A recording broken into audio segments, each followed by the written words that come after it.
Good evening, ladies and gentlemen.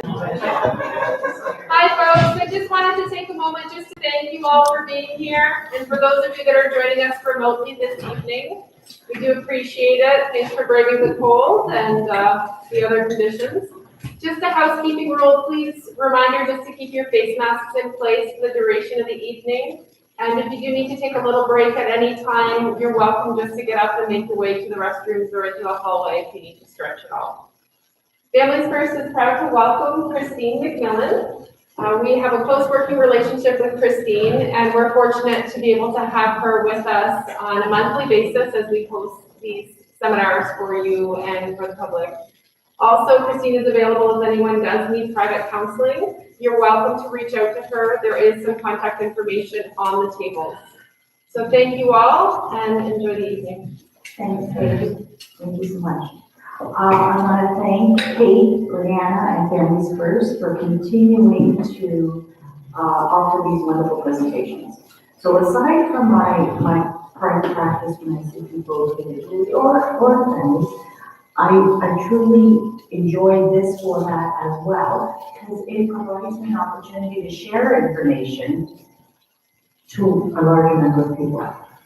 So I do appreciate the opportunity that Family First gives me, as well as I think we appreciate it as a community what Family First does for Windsor Essex County. Can everyone hear me? Is everyone good? Okay. So normally we would break halfway through, but we don't want people to congregate and gather, so we're going to go right through. I will stop and ask you every so often if you have any questions. When I'm up here, I have to wear the mask. Okay. How's that? Better? Yes? Okay. If you do come up and talk to me, I will put my mask on. Okay? So I'd like this to be as comfortable as it can be, as informal. I do have information, obviously, I want to share tonight. I welcome any comments or questions. I can't speak specifically to your individual grief experience, but if you've got questions, I'm certainly here to answer them. Okay? As Kate says, the washrooms are just out the back door, men's and ladies, and feel free to get up at any point in time at all during the session. So I want to thank you also for attending. I'm sure this is the last place you would want to be, because this is the last experience that you want to be in right now as we kind of approach the holidays. So as a grief person going through the grief process and having to experience it through a pandemic, I can assure you, you're probably not feeling like anything is normal right now. So normal is something that is predictable, usual, routine, typical. You're probably not experiencing anything normal. Not only with the pandemic, but certainly with your grief process.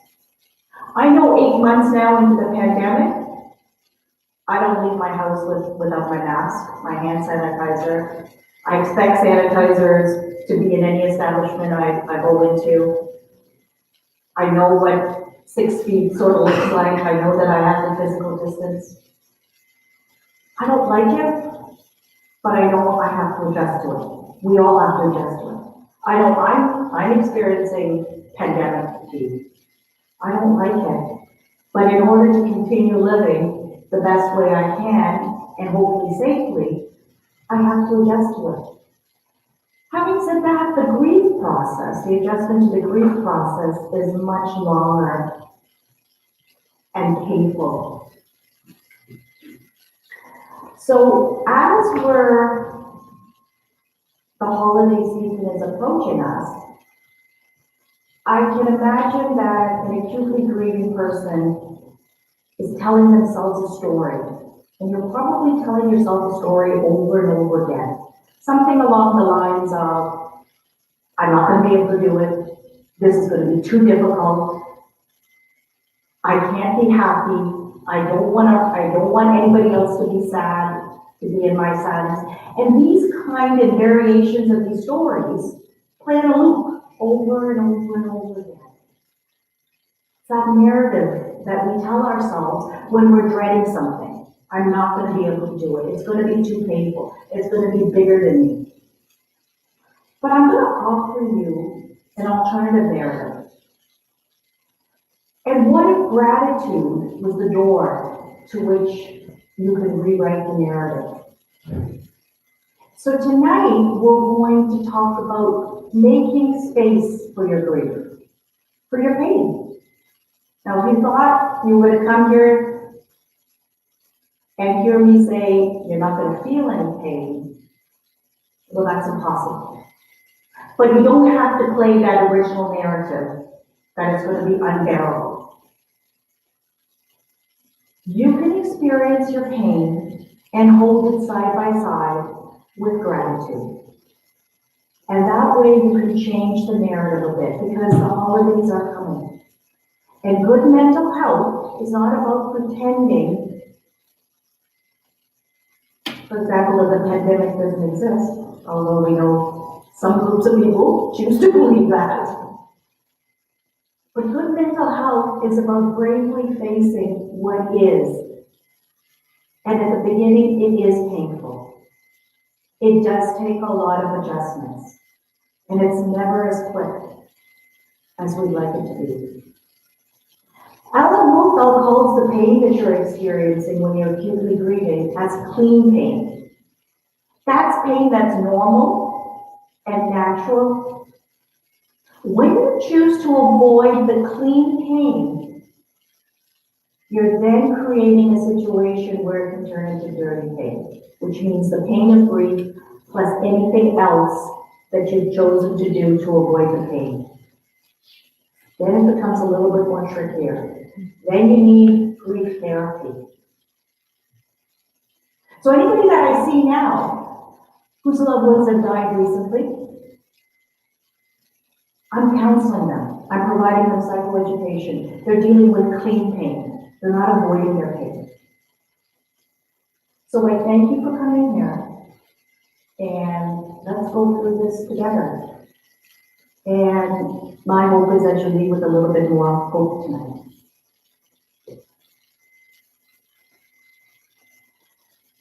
Sadness and grief deplete us of our inner resources. Physically, we are exhausted. Mentally, we are distracted. And emotionally, we live on the edge, fearing a loss of composure when we are with family, with friends and family. This is kind of an adequate description of grief. And if you're experiencing anything along those lines, I understand why you're dreading the holidays.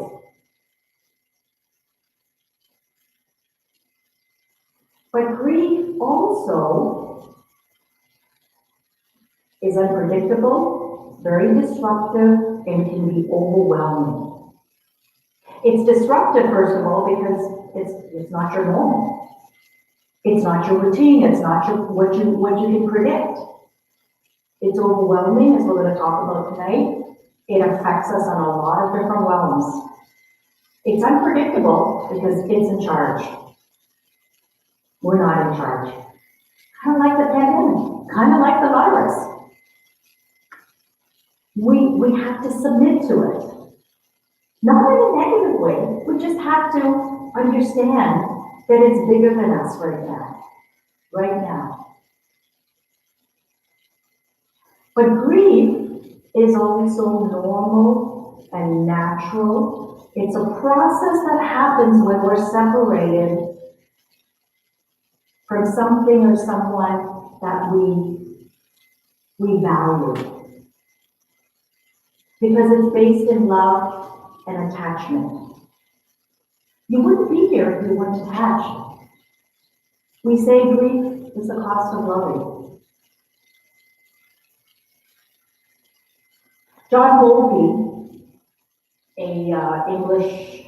was an English psychiatrist, psychotherapist. He studied infants and is considered the father of attachment. He says, when we're separated from a person that we're attached to, obviously in the case of an infant, a caregiver who meets their needs, and that person is no longer available to us, we have certain responses because that person kept our world safe and predictable, gave our life meaning. And so when we're separated from that object of attachment, we're going to have natural responses. Maybe grief is better explained by this. Maybe grief is our response to an unfinished story. We weren't ready to say goodbye.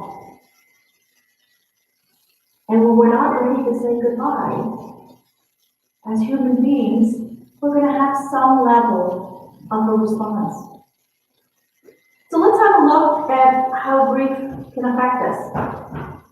It expresses itself in very confusing, very surprising ways. We think it's only on an emotional level, but it's not. So here are some of the ways that grief can affect us. Doesn't mean you have to experience all of these, but these are very common and normal responses.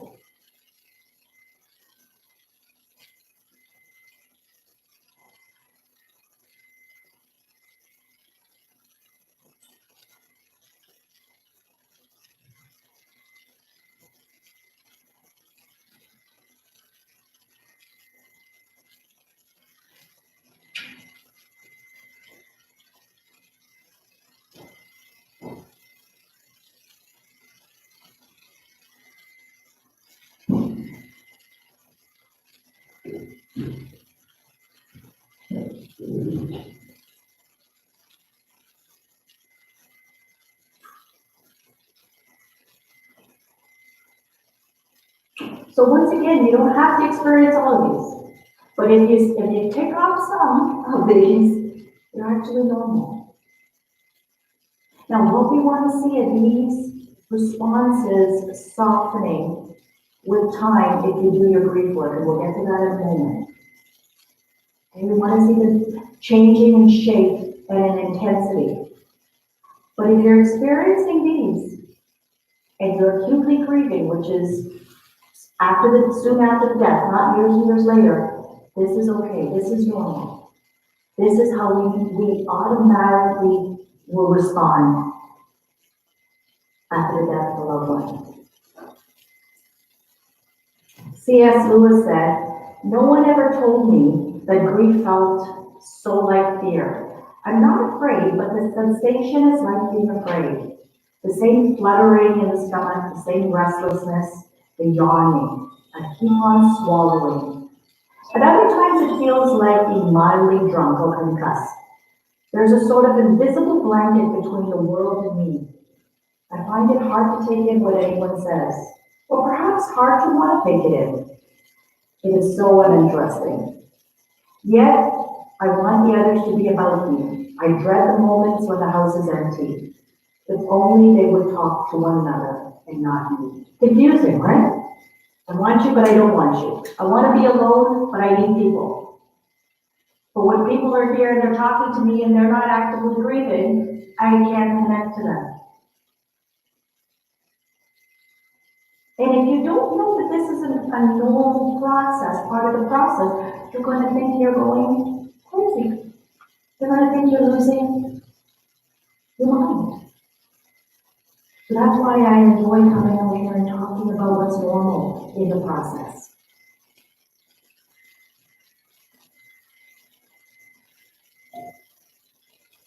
So, grief can affect us in those ways that was on the slide before last. But I want you to leave knowing they're those stages. They're not nice and orderly. They will be experienced in bouts or in waves or in bursts. Now, you're all grieving here, but when you entered, there was chatter, right? There was some laughter. And maybe the next moment, grief can bring you down to your knees. That's okay, that's how it works. It's not predictable, it's not orderly. The intensity will peak weeks and months following death. It does not diminish after a death. The first part of the process, you're in a state of shock and what we call psychological numbness. That allows you to do what you need to do immediately after death. And as time progresses, that shock and numbness dissipates and wears off. And yet you're thinking, well, it's a few weeks later, it's a few months later, I should be feeling better. But that's when it starts to peak. And that's frightening, again, if you don't know that that's normal, that it hurts more before it hurts less. But also know that positive feelings will be intermixed with pain and sadness. That's okay too. And grief will be experienced not only emotionally, but in these 5 realms. So I took some of the grief responses on that previous slide, and I want you to have a look and see what realms they're expressing.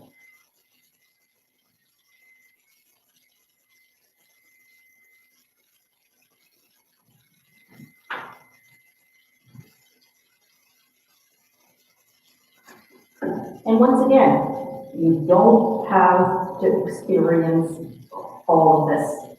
If it's part of your grief experience and journey, then so be it. If it's not, do not prescribe it. Do not prescribe it for yourself.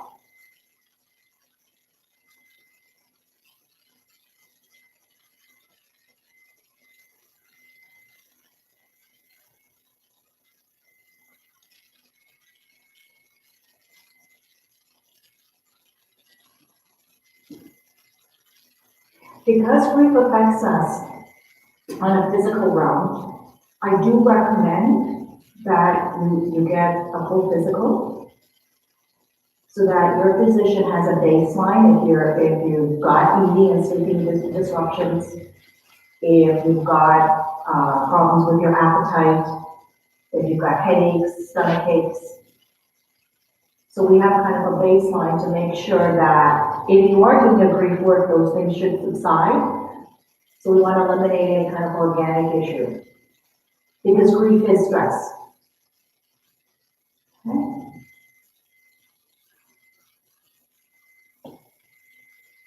So this slide is referring to the cognitive realm. I go to pick up the phone and call him or her, and then I realize they're not there. That doesn't mean you're losing control of your mind, just means the heart hasn't caught up yet to the head. When you expect to see them walk through the door, or in their favorite chair. So you're not only grieving, you're not only a griever, you're also bereaved. And bereaved means to be grieving as a result of death. We can experience grief when we lose a job or health, or we don't get a job promotion, or our children leave for school. That's a grief response. But a grief response as a result of death means you are bereaved. It means that you are torn apart and you feel wrong.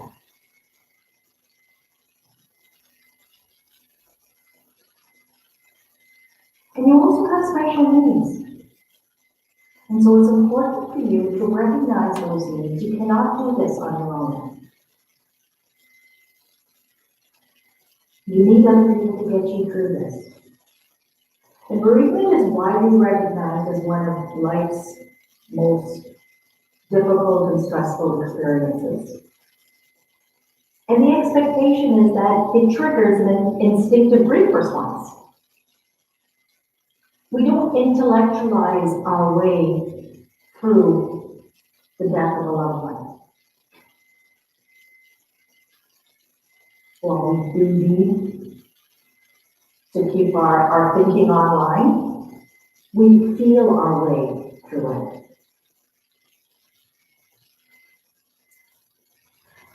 When grief is expressed outside of ourselves, it becomes mourning. So grieving and mourning are not interchangeable terms. Grief happens to you no matter what.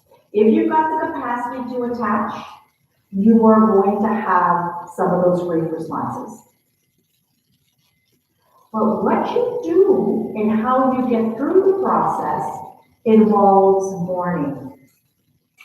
Anytime grief is expressed through talking, through crying, any way, we're mourning. So it's grief turned into action, grief turned inside out. And we really need to do authentic mourning in order to get through this process. And when we do our mourning, when we courageously feel our pain, instead of just do, but we stop and feel,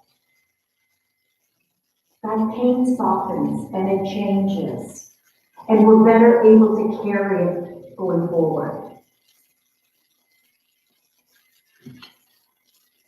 And as we go through it, it changes softly in intensity and frequency. So as soon as grief is expressed, it becomes mourning, and that's what we have to do to get through this process.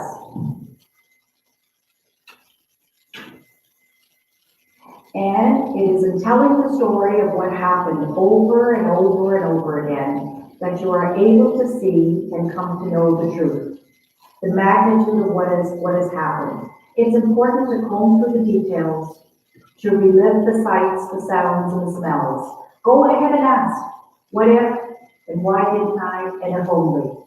Make sure nothing is off limits. Look in every corner and every crevice, turn over every rock so that nothing is secret or hidden, so that no part of the experience is hands off or locked behind a closed door. Allow no part of the experience you've lived through to have any kind of power over you. Walk through all of it. That's why this doesn't happen in weeks and in months. It can start to soften in months, but it doesn't happen quickly. This quote is from Tom Zuba, who wrote this book, Permission to Mourn. Anybody familiar with Tom Zuba? The book? No? He wrote this book after his 18-month-old daughter, Erin, died suddenly, 20 years ago. 9 years later, his beloved wife, Trish, died. Then his 13-year-old son died of brain cancer.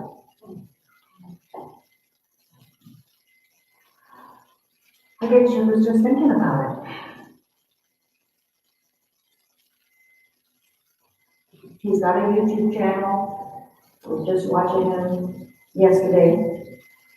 And he's living his life. He's living his life fully. That's remarkable. It's remarkable. It speaks to our resilience.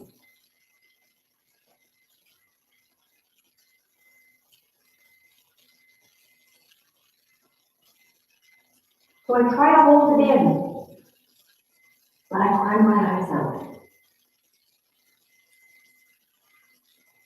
Doesn't mean you have to cry, but if your body naturally needs to move that way, let it out. Let it become mourning. Let it become authentic mourning.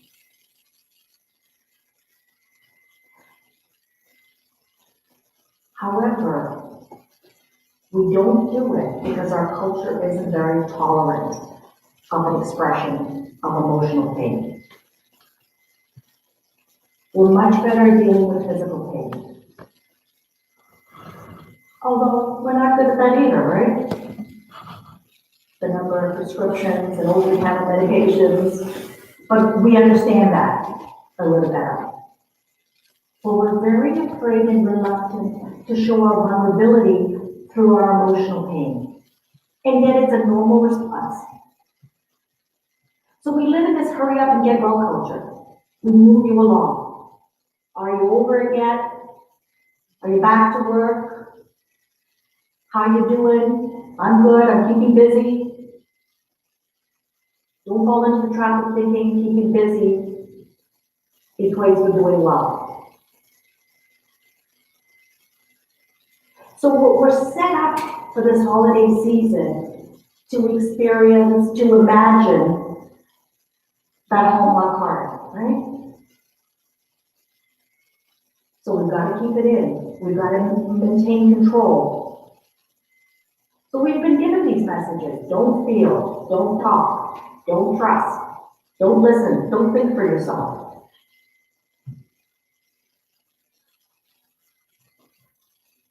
And so we submit to the expectations of our culture, this culture that's not very tolerant of being vulnerable and being human.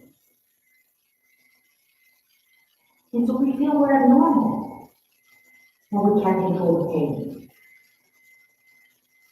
And so we submit to our culture. And we engage in what we call mourning, avoiding behaviors.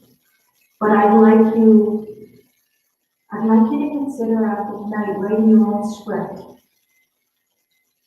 Don't submit to what our society wrongly has you believe. That you have to be happy 100% of the time. And you've got to be happy this holiday season. Or just don't do Christmas at all. So, what are mourning avoiding behaviors? What are things that we kind of engage in when we don't want to feel? What are some things we do? I've already said one, keeping busy, right? What are other things we tend to do when we don't want to feel our emotional pain? You don't have to admit you do it. You could say someone else does it. Sleep. Sleep, okay. That definitely, that could also trigger. Now, grief fatigues us, okay? And we're allowed to take naps.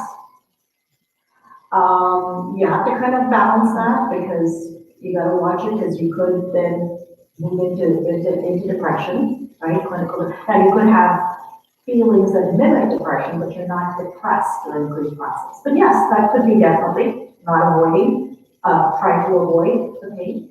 What other things could we do to avoid the pain? Alcohol, yeah.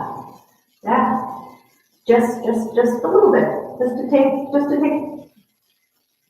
Anybody get what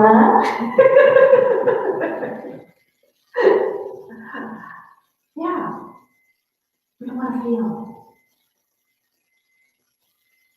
So we want to numb ourselves because we liked it at the beginning when we were numb.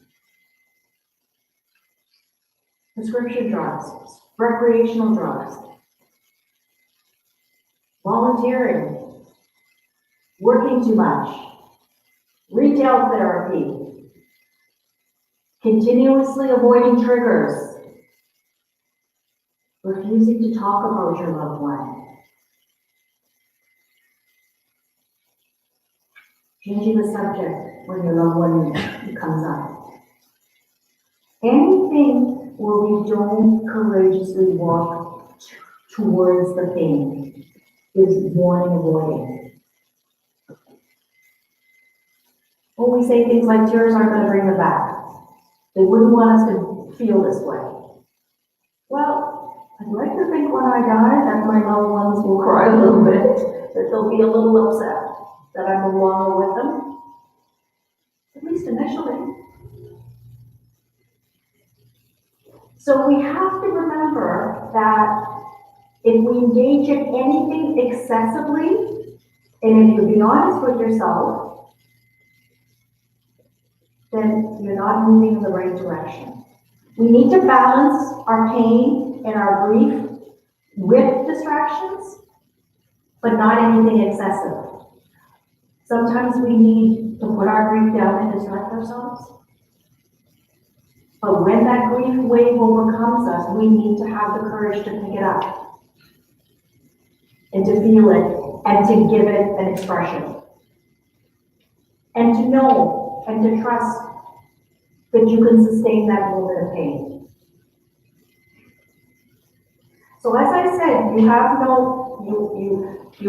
option when you're attached. Pain is part of this process, but suffering is optional.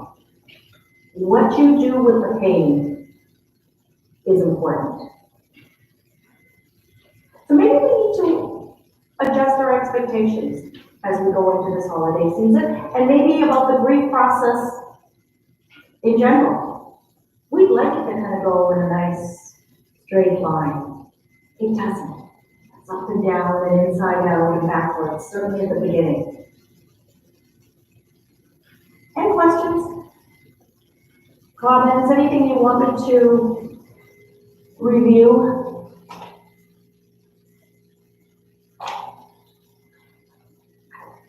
Okay.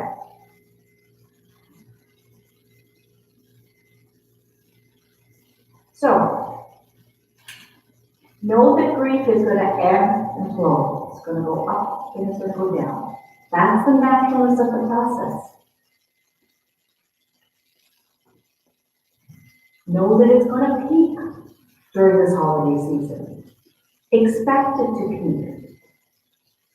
But you don't have to play that narrative that it's going to be horrible. Is it going to be different? Is it going to be painful? Yes. Yes, it will be. Know that it's a normal process.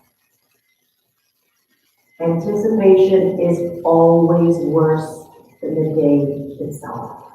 Always. Many times my clients will say, it wasn't as bad as I thought. Because wow, our brains are wonderful. It can anticipate World War III if we allow it to. It can anticipate chaos. And we find that it might not be as bad. So the anticipation, so that's why we do this presentation as early. I wanted to do it even earlier, right after Halloween. Because we're a retail-driven consumer society. I mean, I'm surprised lights are already up there,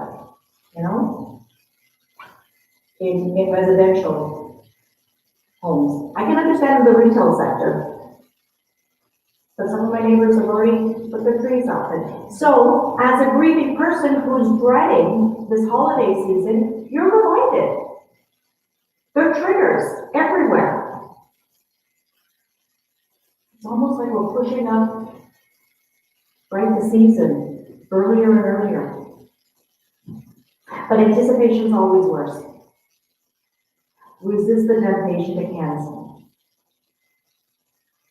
It does not have to be the same, it cannot, first of all, be exactly the way it was before your loved one died. But I want you to mark it somehow. I want you to acknowledge it. Because if you do not do it this year, next year will be your first. And what you've done then is engage in mourning and avoiding for this year. So don't cancel. Especially if you've got children. Do something to acknowledge the season.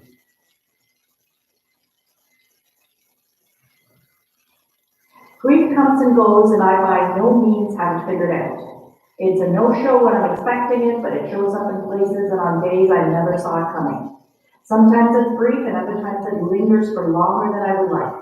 But one thing I know is that there's no way to avoid it or pretend it isn't there.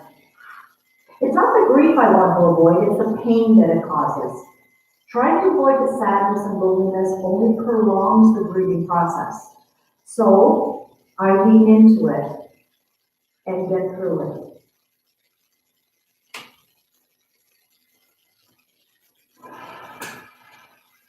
The more that we avoid, the more that we try to sidestep this pain that's bigger than us, the bigger it's going to get. So you're actually contributing to you prolonging your own grief process.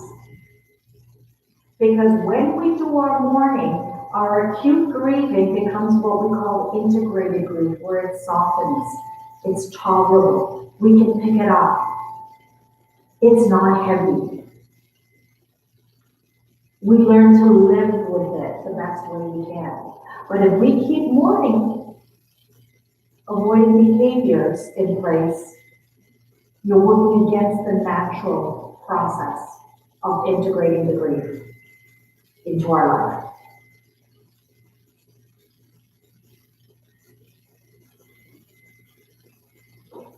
When we are no longer able to change the situation, we are challenged to change ourselves. So, I didn't put this up there to suggest that you have to be happy this holiday season.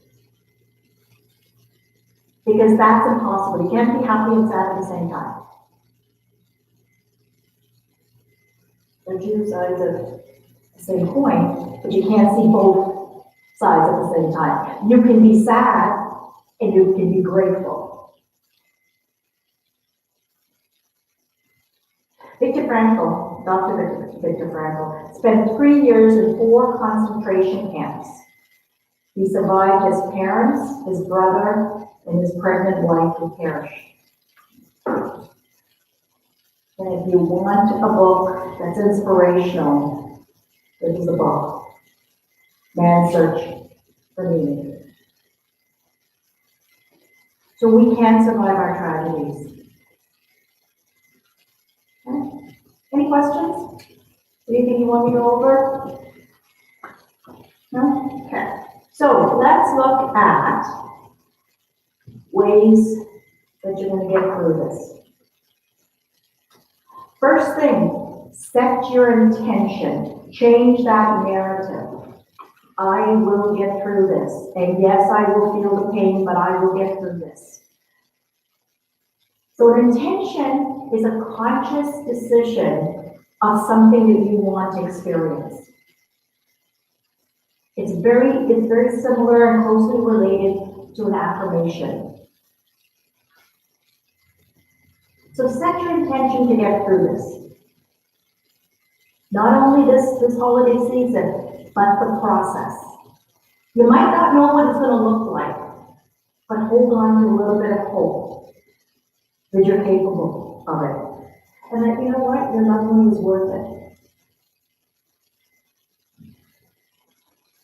So you're going to set your intention, and you're going to expect a variety of feelings during this holiday season.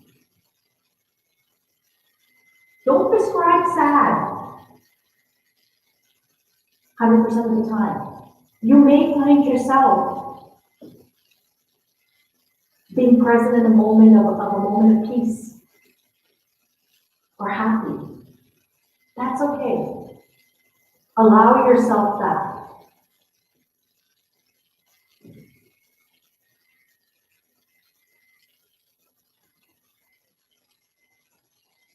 This is all or nothing thinking.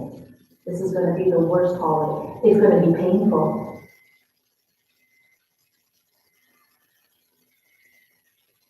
So don't think in terms of black and white.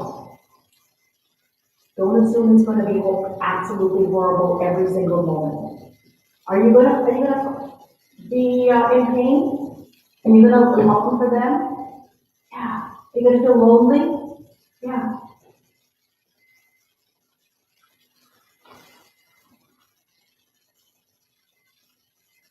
So we know that grief can affect us physically, and emotionally, and cognitively. So remember, be cognizant of that. Be tolerant of your limits. If you need to disappear for a little bit and go and rest, go take a walk, Give yourself permission to do that.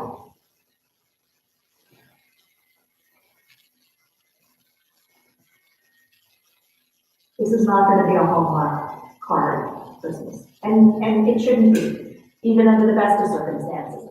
It is what it is. So let go of perfectionism. Concentrate on what's important. Sit down with your family. Talk about what you think you can handle. Communicate your wishes. Come to a compromise. Everyone should be heard. One person should not be dictating the holiday season. And remember, we all grieve differently, so we're going to have different needs. So be open to listening to everybody's needs and finding a compromise.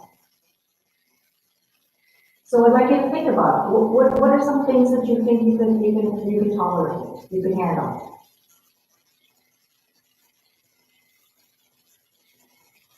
Traditions. A lot of times my clients will say, well, I wanted that first Christmas to be normal.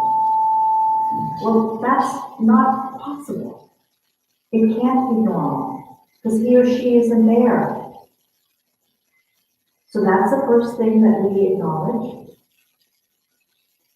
So figure out what traditions you want to keep, what's doable, what doesn't make sense, what you may not want to do this year for this year.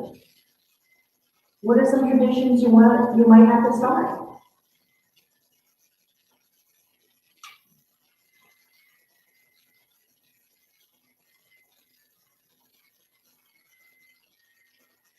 Let go of any of those destructive myths. I've got to be tough, I've got to be strong, I've got to look after everyone else, I can't cry, I can't be sad.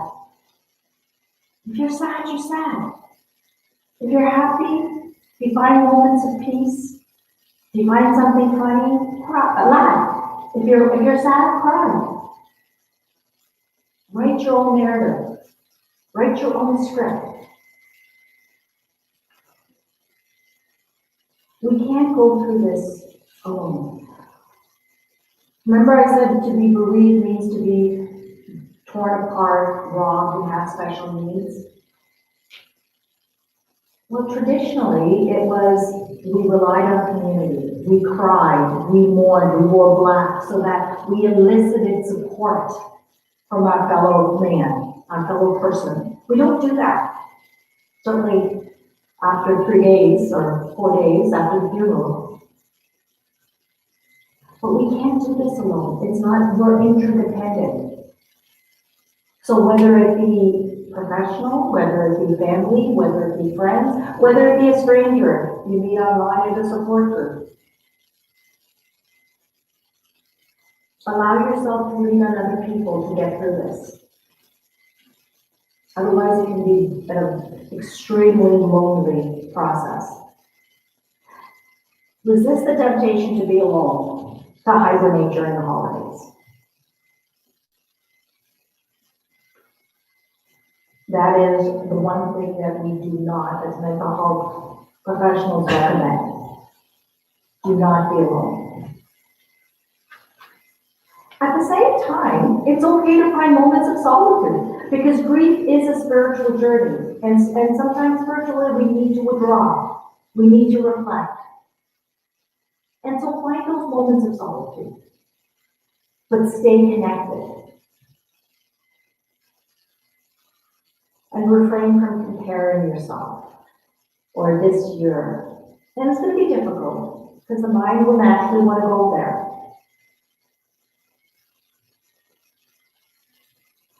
Use your loved one's name.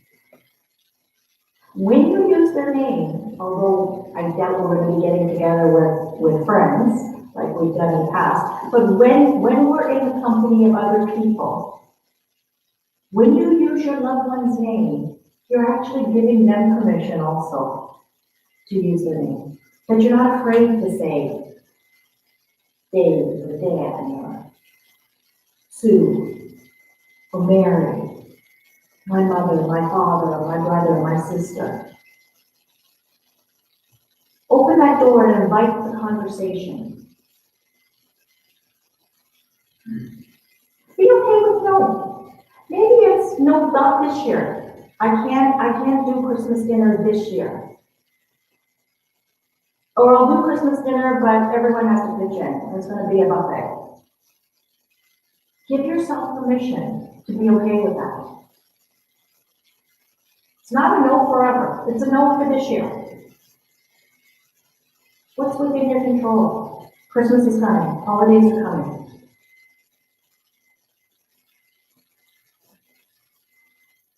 Probably not going to be a lot of invitations this year, I suspect. Be patient with others. This can apply to people in your family system that are also grieving. And it can apply to other people who are not grieving and maybe have forgotten that this is going to be a painful time for you.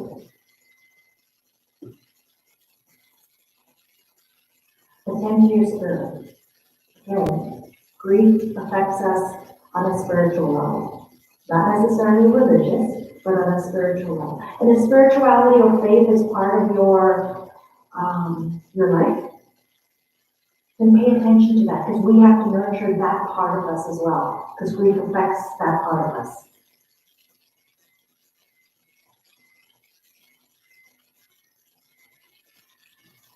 Think ahead to what your loved one's tasks will be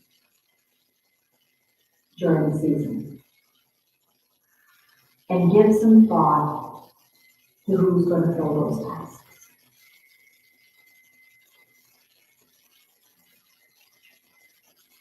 Now maybe Grandpa was the one who put on the red Santa hat and gave out the presents, and he's no longer here this year.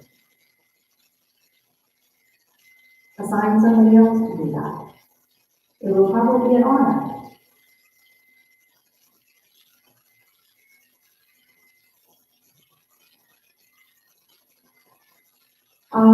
Shop on dates which are less grief-filled, or change how you're going to shop or give gifts this year. Certainly, this would be advice pre-pandemic, but it's even more important this year. You might not want to be in the mall. You might not have energy to be in the mall. Might not be safe to be in the mall. How are you going to fill that empty chair? What feels right for you and your family?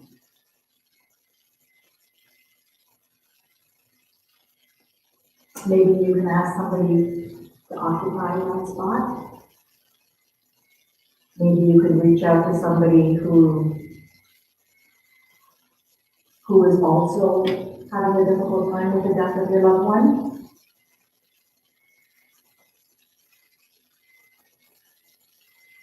Include children in the plan. Right? Doesn't mean that you have to follow their suggestions or their wishes, because we're adults after all, but let them have some input.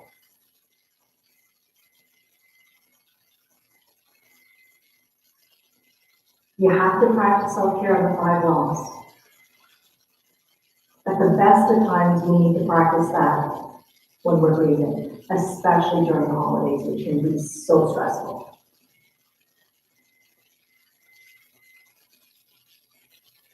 Release your fear. Don't let fear dictate the season. You have actually already gone through the worst, which is the death of your loved one. You have. You've gone through the worst. And you've survived it. You're here. So know that you can get through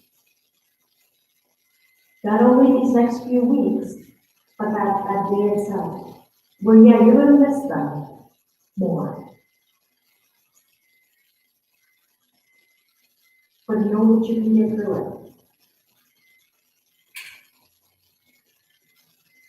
Again, plan for quiet time, solitude.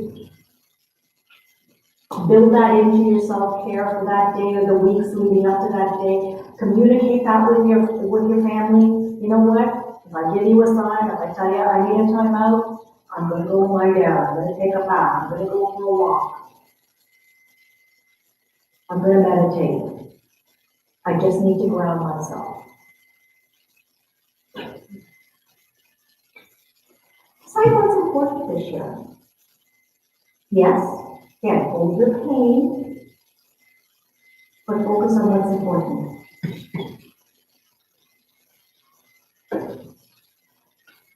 And practice gratitude. But once again, you can hold your sadness and your gratitude together.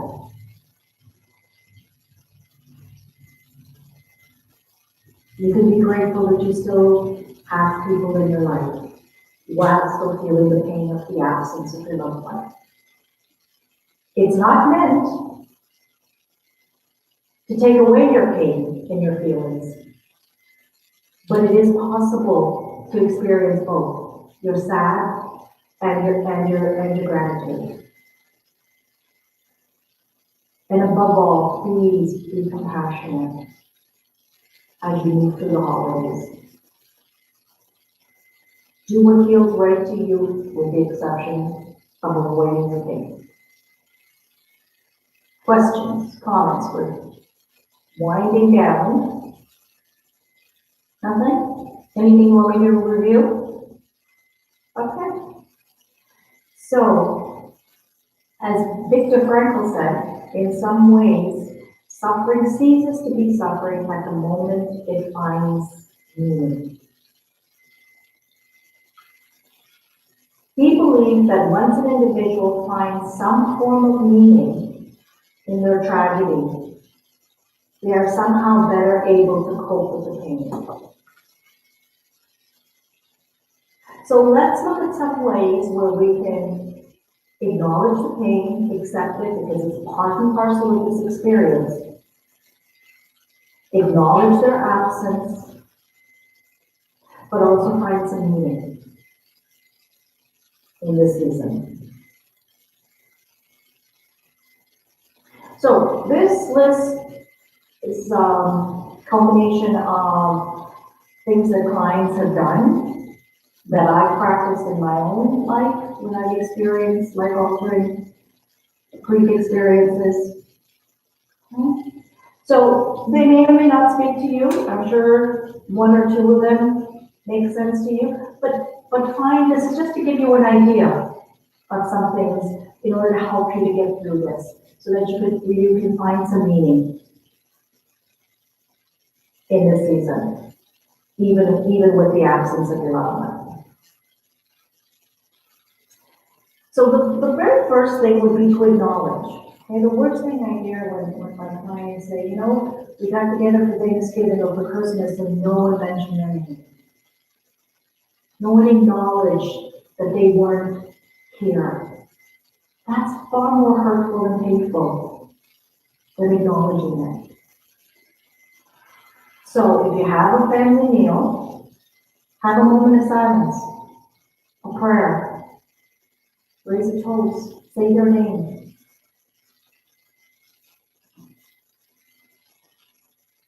If you want to share a favorite story, maybe a favorite Christmas story. Are there going to be tears? Yes. But I can almost guarantee you there might also be some smiles. Maybe you want to create an online album for them. Or maybe a holiday album. Maybe you want to gather all the pictures of them in the past of Christmas, make a collage, and display it in your home. Remember, we're not going to avoid the reality.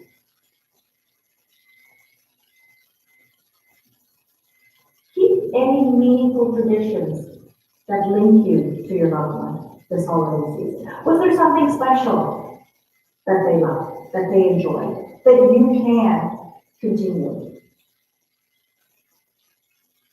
That you think you can tolerate? Do it in memory of them. Maybe hang a special ornament.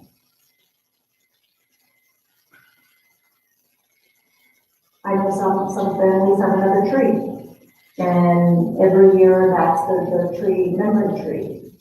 And so they buy an ornament every year in memory of their loved one. Or they buy a special memorial ornament and they hang it on the main Christmas tree. So we're acknowledging that they're still part of our life. To light a candle, display a favorite photo of your loved one during a family gathering. Again, acknowledge it, no avoiding it. It doesn't have to be the focus. It can be on a sideboard.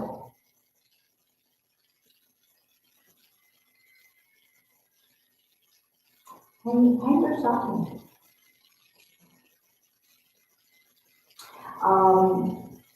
24 years ago, I lost my first child. She was stillborn. And she was due in November. And so before I knew it, Christmas was around the corner. And I didn't plan to do Christmas. But we did. We did Christmas. My family was extremely receptive, very supportive. But one of the things we struggle with is, do we hang a stocking or not? Because my parents already had 2 grandchildren. And so we decided, yes, we were going to. And so we hung a stocking for her. And we filled it with toys to give to a child. Would I have preferred that I was giving it to my child? Absolutely. But that wasn't my reality. And we wanted to acknowledge that my parents had 3 grandchildren. And so we hung the stocking. So maybe you want to hang their stocking or hang a special stocking. Maybe you want to fill it, ask everybody around the table to fill it with love letters, or maybe a funny story. Whatever makes sense to your family system.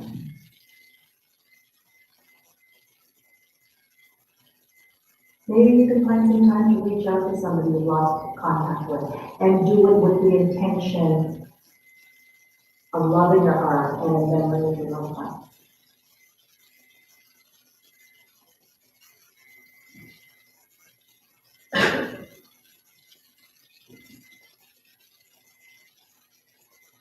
Now, this is probably not possible this year. So maybe you want to make a monetary donation.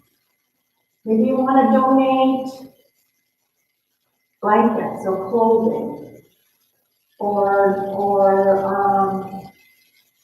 new gifts to a children's charity in their memory.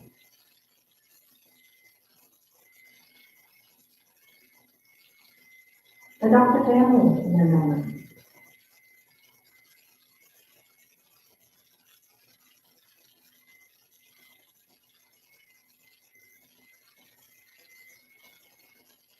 Remember, we're not the only ones that are hurting. There's a lot of pain and suffering and trauma around us. Bereavement, being bereaved can make us feel very selfish because we only think about ourselves and our pain. But sometimes we have to step outside of that pain, still acknowledging it, but understanding there are people that don't have family, that are alone, that have no place to go during the holiday season.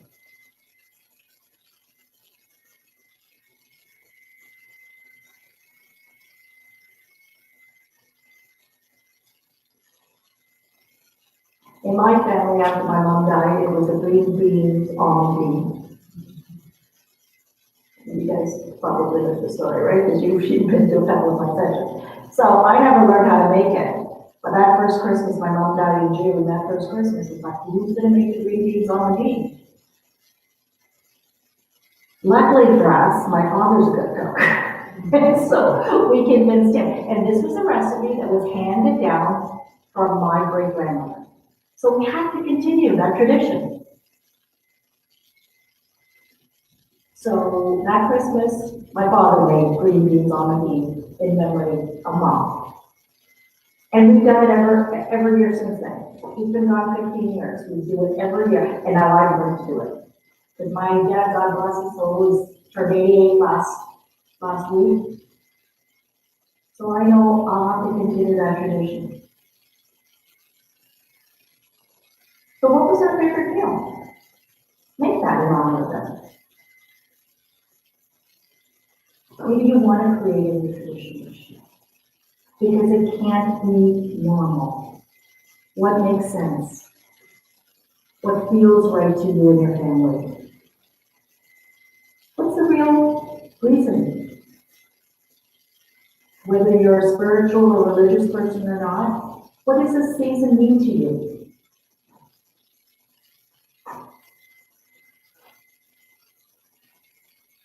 And if faith is part of your life, embrace it. Lean on it. Question it. Pull it apart.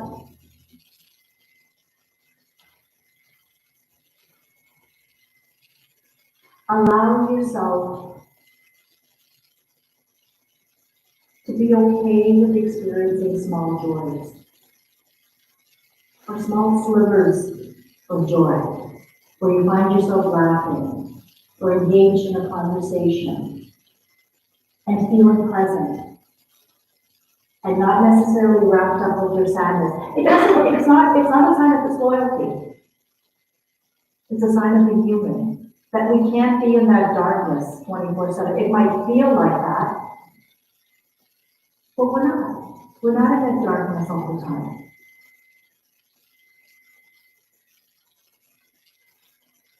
So be mindful of maybe children, squealing children, or the aroma of something cooking or baking. Focus on the moment. Who are these people that are sharing this time with you? That's where your gratitude comes in. And lastly, what were the gifts your loved one brought into your life? What do they do for you? How do they make you a better person?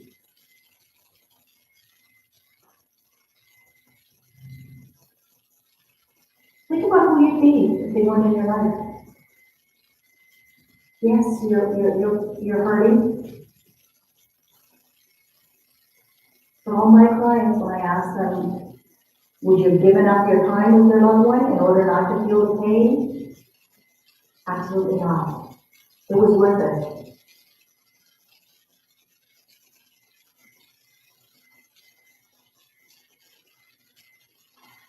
So make sure you set the intention, Tom says. Make the decision to create a space for hope, for possibility, for peace, for relief, for gratitude, and yes, even for a bit of joy.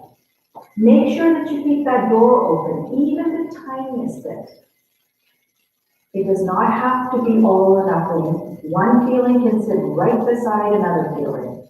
You can create a space for hope. Al Holfeld says hope is a better yet to come.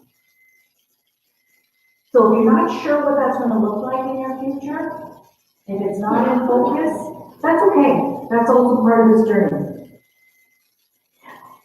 But hold on to that flicker. Hold on to that little bit of hope. Don't give up of a better yet to come. So what are some take-home messages? Normal, natural, necessary, after we're separated from someone that we're attached to.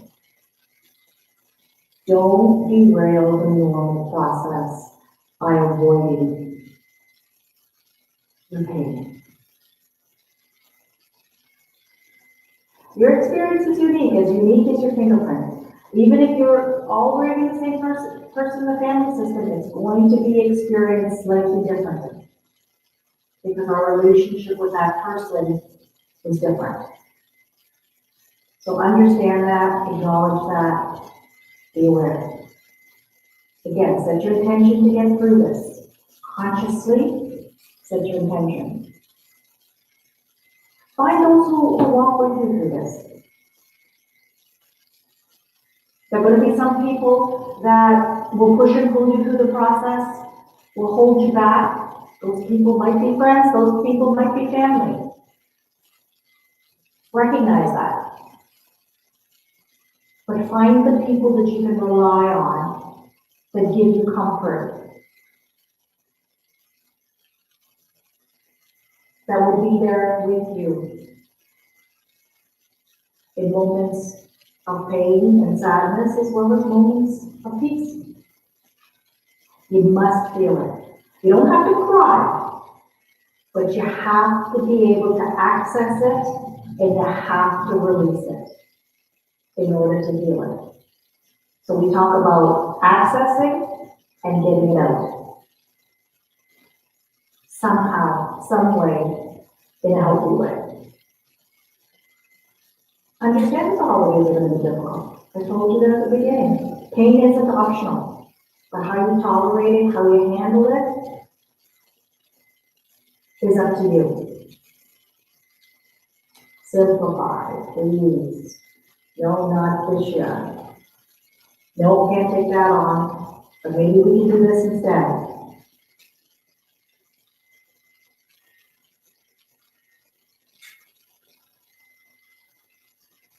Maybe you want to keep a gratitude list going into the holidays. Keep a journal by your bed. Write down 3 things you're grateful for at the end of every day. That neurobiologically has a positive effect. And that's not minimizing the pain, but it's recognizing that we still have blessings in our life. Believe that you can cope. Trust yourself that you can get through this. I'm going to end with this. Grieving is a journey that teaches us how to love in a new way now that our loved one is no longer with us. Consciously remembering those who have died is a key that opens the heart that allows us to love them in new ways.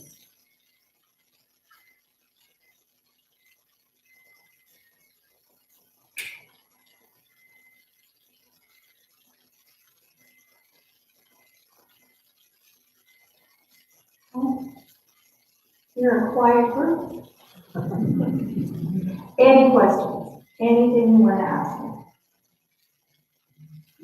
Anything you're thinking about in terms of a tradition or something that you're thinking about doing this year that you're wondering if it's okay? Yes, because my husband died in April, and he had a tiny funeral. I still had the same amount of prayer cards made up as if he had been here when throngs of people would have come to the funeral home and so on and so forth.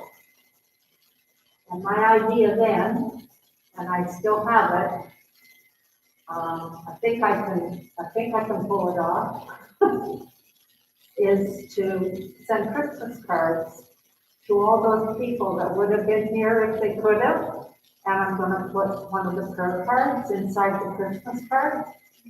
What do you think? I think that's a great idea. Did you hear that back there? Would you like me to repeat it? You all heard it? Okay. I think that's a wonderful idea. First of all, congratulations for still sending Christmas cards. I think that's wonderful. I like that idea. Put a whole lot of thought into those prayer cards. Like I poured my heart into it, and I just. Absolutely. Yeah, so we're talking about very unusual circumstances, right? Where we couldn't have that communal support. Yeah. And your friends and family who couldn't attend also probably felt an additional sense of loss. That they couldn't pay their respects. Well, So we yes. had a lot of the things on the Yes.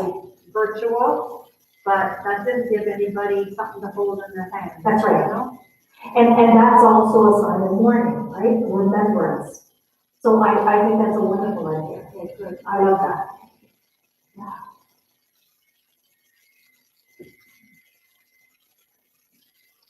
I think everyone wants to go home early. Me too. Okay, so understand that it's going to be painful, but make room for moments where it's not so painful. Okay? and write your own script. Do what feels right for you. But please allow yourself to mourn. All right? I wish you all the best. Keep safe. And I don't say happy holidays to people who are grieving. I say I wish you a peaceful holiday season. Okay? Take care.